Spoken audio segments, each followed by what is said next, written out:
Hello friends, இன்றைக்கி வத்தக்குழம்பு எப்படி பண்ணுறதுன்னு பார்க்கலாம். வத்தக்குழம்புக்கு என்ன வெஜிடபிள் வேணால் யூஸ் பண்ணலாம். கத்திரிக்காய், தக்காளி, சுண்டைக்காய் எது வேணால் போடலாம். முருங்கைக்காய் அதெல்லாம் போடலாம். நான் இன்றைக்கி ரெட் பம்கின் போட்டிருக்கேன். ரெட் பம்கின் கொஞ்சம் டேஸ்டியாக லைட் ஸ்வீட்னஸோடு இருக்கும். இன்றைக்கி நான் யூஸ் பண்ணியிருக்கிற வெஜிடபிள் பம்கின். ஓகே, ஸ்டார்ட் பண்ணலாமா? ஓகே, ஒரு பேன் எடுத்துக்கோங்க. இதுக்கும் கொஞ்சம் ஆயில் நிறைய தான் தேவைப்படும். ஆனால் நான் கொஞ்சம் கம்மியாக விட்டுருக்கேன். உங்களுக்கு இன்னும் கொஞ்சம் ஆயிலியாக வேணும்னா கொஞ்சம் ஆயில் நிறைய விட்டுக்கலாம். நான் ஒரு 5 டேபிள் ஸ்பூன் ஆயில் ஃபஸ்ட்டு எடுத்துட்டுருக்கேன். உங்களுக்கு ஆயில் பிரச்சனை இல்லைன்னா இன்னும் கொஞ்சம் நிறைய எடுத்துக்கலாம். நல்லெண்ணெய் தான் யூஸ் பண்ணணும் இதுக்கும். ஸோ நல்லெண்ணெய் விட்டால் தான் அந்த டேஸ்ட் வரும்.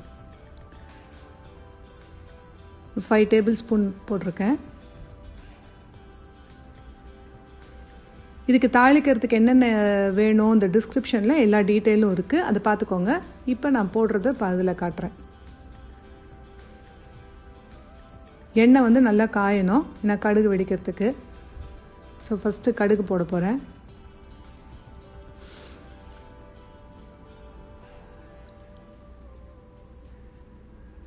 அதுக்கப்புறம் கொஞ்சம் உளுத்தம்பருப்பு, கொஞ்சம் கடலைப்பருப்பு, பெருங்காயம், கொஞ்சோண்டு வெந்தயம், 1 டேபிள் ஸ்பூன் வெந்தயம், மஞ்சள் பொடி, கொஞ்சோண்டு கருவேப்பிலை. என்ன வெஜிடபிள் போடுறோமோ அது. இன்றைக்கி பம்கின். அதை போட்டு ஃபஸ்ட்டு நல்லா வதக்கிக்கோங்க. ஸோ மிளகு குழம்புக்கு சொன்ன மாதிரியே தான் இந்த வெஜிடபிள் இந்த ஆயிலில் நல்லா குக் ஆகணும். அப்போ தான் உங்களுக்கு வத்த குழம்பு டேஸ்ட்டாக இருக்கும். ஸோ இதை மூடி வச்சுருங்க.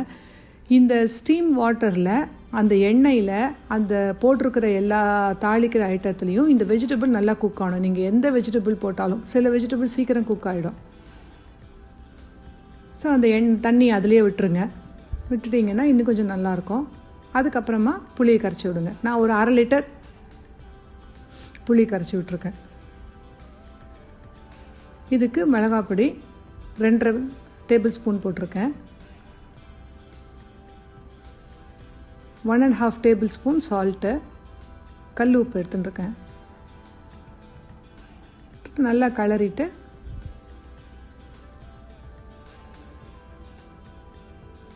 மூடி வச்சுருங்க. இது கொஞ்சம் கொதிக்கிறதுக்கு நிறைய நேரம் ஆகும். இது மொத்தமாக முடிக்கிறதுக்கு ஒரு 45 மினிட்ஸ் ஆகும். ஸோ இது அட்லீஸ்ட் 25 மினிட்ஸ் ஆகுது கொதிக்கணும். கொதிக்கும்போது ஃபஸ்ட்டு இனிஷியலாக சின்னதாக வச்சுக்கோங்க. சின்னதாக வச்சுருந்தீங்கன்னா அந்த தண்ணி சீக்கிரம் வற்றாது. அட் த சேம் டைம் அந்த எண்ணெயெல்லாம் நல்லா கொதித்து கொஞ்சம் மேலே வரும். அதுதான் இம்பார்ட்டண்ட்டு. இப்போ அடுப்பை சின்னதாக தான் வச்சுருக்கணும். ஒரு 25 to 30 மினிட்ஸுக்கு அடுப்பை சின்னதாக வச்சு நல்லா அந்த காயும் வேகணும். அந்த புளி தண்ணி எல்லாம் சேர்ந்து நல்லா கொதிக்கணும். இந்த ஸ்டெப் இஸ் இம்பார்ட்டண்ட். இதை நம்ம ஃபாஸ்ட் பண்ணிட்டோம்னா அப்புறம் டேஸ்ட் இருக்காது. ஸோ வத்தக்குழம்பு டைம் எடுக்கிற ஐட்டம். ஸோ இப்போ நல்லா கொதிச்சுன்னு இருக்கு பாருங்கள். அதுக்கப்புறமா ஒரு 2 டேபிள் ஸ்பூனு அரிசி மாவை கரைச்சி அதில் விடுறேன். அரிசி மாவு கரைச்சி விடாமல் அப்படியேவும் கொதிக்க விடலாம் கெட்டியாகிறதுக்கு. இது கொஞ்சம் வேகமாக முடிஞ்சிடும். அண்ட் டேஸ்ட்டு ஒன்றும் டிஃப்ரென்ஸ் இருக்காது. ஸோ அரிசி மாவு கரைச்சி கொட்டிட்டு அதுக்கப்புறமா திருப்பி இன்னும் கொஞ்சம் நேரம் கொதிக்க விடணும். இப்போ தண்ணியாக தான் இருக்குது.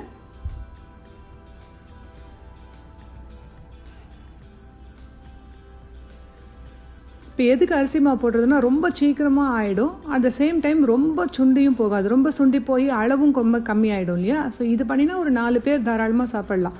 ஸோ அதனால் ஒரு 2 டேபிள் ஸ்பூன் அரிசி மாவை கரைச்சி கொட்டிட்டு அதுக்கப்புறம் கொஞ்சம் நேரம் ஒரு 15 நிமிஷம் அதுக்கப்புறம் கொதிக்கிறதுக்கு வெயிட் பண்ணணும். மாவு ரொம்ப ஜாஸ்தி விட்டாலும் டேஸ்ட் இருக்காது, ரொம்ப கம்மியாக விட்டாலும் திக்காகாது. ஸோ மினிமம் 2 டேபிள் ஸ்பூன் கொஞ்சமாக ஒரு 1/2 டம்ளர் தண்ணியில் கரைச்சி விடுங்க. பார்த்திங்கன்னா இப்போ ரொம்ப சுண்டலை. அட் த சேம் டைம் கொஞ்சம் சீக்கிரமாக திக்கன் ஆகும்.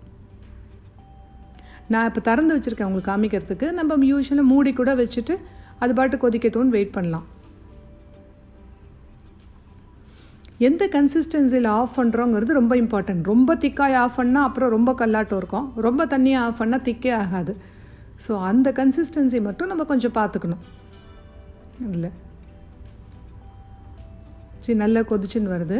நீங்கள் மாவு கரைச்சி கொட்டிட்டு கொஞ்சம் நேரம் ஒரு 10 நிமிஷம் ஆனதுக்கப்புறம் நம்ம அடுப்பை கொஞ்சம் பெருசாக வச்சு சீக்கிரமாக ஆஃப் பண்ணிக்கலாம். ஏன்னா அதுக்கப்புறம் வந்து நம்ம பெருசாக வச்சாலும் ரொம்ப ஒன்றும் கம்மியாயிடாது குழம்பு. ஸோ அதனால் முதல்ல தான் ரொம்ப சின்னதாக வைக்கணும். அந்த மாவு கொட்டுறதுக்கு முன்னாடி மாவு கொட்டினதுக்கு அப்புறமா நம்ம அடுப்பை பெருசாக வச்சுட்டு கொஞ்சம் பெருசு பண்ணிட்டேன்.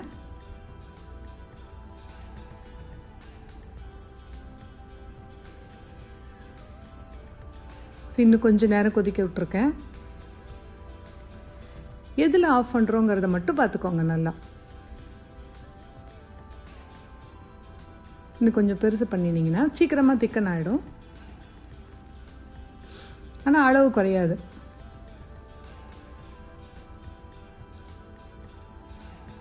ஸோ இந்த மாதிரி கன்சிஸ்டன்சியில் நம்ம முடிக்கலாம்.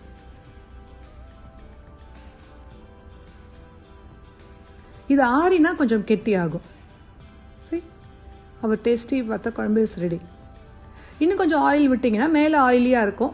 அது தேவையில்லை, அதனால நான் எண்ணெய் கம்மியாக விட்டுருக்கேன். வேணும்னா இன்னும் கொஞ்சம் ஆயில் விட்டு இன்னும் கொஞ்சம் மேலே எண்ணெய் மிதக்கிற மாதிரியும் பண்ணலாம்.